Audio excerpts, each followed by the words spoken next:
Papa sa siyudad ng Dagupan dito sa aming lalawigan ng Pangasinan. At nakita namin itong trending na Frosty Slush. Ganito pala yun. Narito yung mga flavors na ilalagay nila. Green apple, strawberry flavor,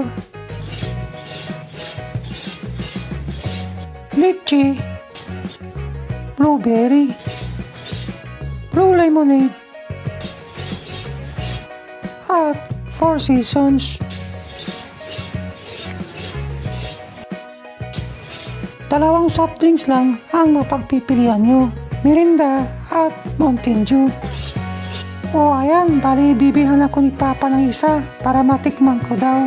Maliban sa mga flavor ay nilalagyan din nila ng jelly. Siya nga pala, bali 39 pesos ang benta nila kada isa.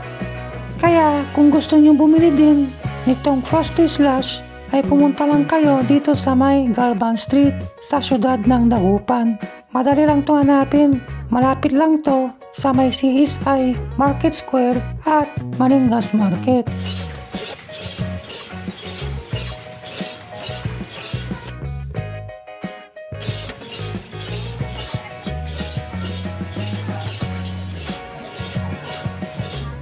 Tara na po, uminom tayo itong Frosty Slush. Ano kayang lasa nito? Parang lasang Mountain Dew pa rin.